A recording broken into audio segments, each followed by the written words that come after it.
Maybe I'm not strong-willed enough or calm enough to just do straight up meditation. It's like I actually need to put myself in a situation where it's difficult to not focus on that thing. Yeah.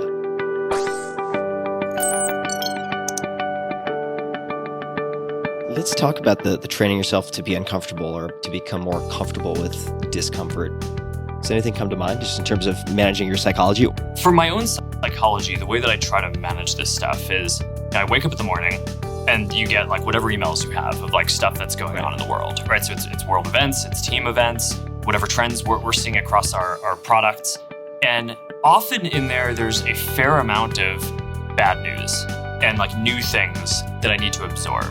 One of the things I've found that just for kind of managing myself is that if I try to just go straight into the day, it's like almost every morning when I wake up and like read through my emails and get the news, it's almost like getting punched with sort of like a ton of new context. And it's like, okay, I need to like internalize this. So I found that basically doing something physical and something that's like meditative to take my mind off of it for like an hour so then I can reset and go do work is really important. So that's why, things like foiling or surfing have been really important to me because, when you're out there in the water, it's like pretty hard to focus on anything else, right? It's like when you're on the board, you're focused on making sure you stay on the board and don't mess something up, especially if you're kind of towing or something like that, there's not a whole lot of downtime. Yeah. I've found that for my own performance is significantly better when I have something like that's like meditative and physical and allows me to kind of output some energy and then I can come back in. And it's almost like I'll have subconsciously settled all of the things that have sort of, all the news that have happened in the world. Now it's like, okay, let's go deal with it.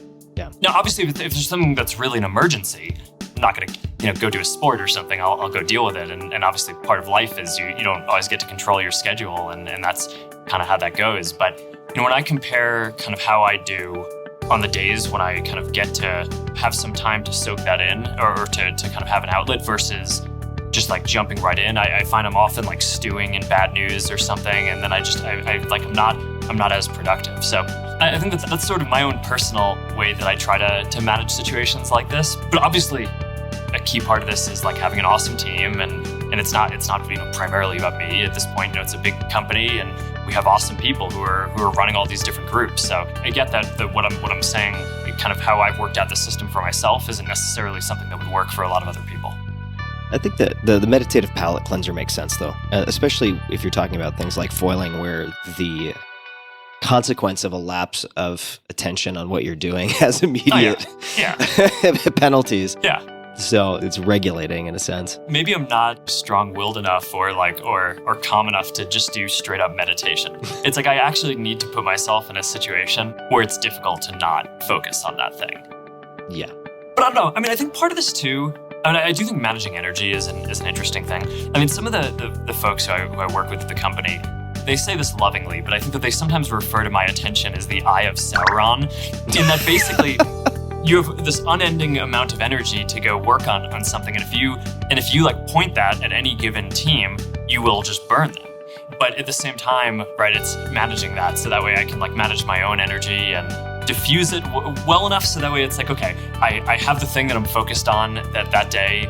And it's really important to me that I can, as often as possible, manage my schedule so I can actually focus on the things that I'm naturally thinking about. I just think the engagement that you get of having like an immediate feedback loop around thinking about something, then getting to go talk to the people who are working on this is so much better than like going and scheduling a meeting that you'll have 3 weeks later when, maybe the topic will still be important, but it's not like what's going on at that time. Yeah. Getting that balance right is an important thing for sustainability for the organization as well.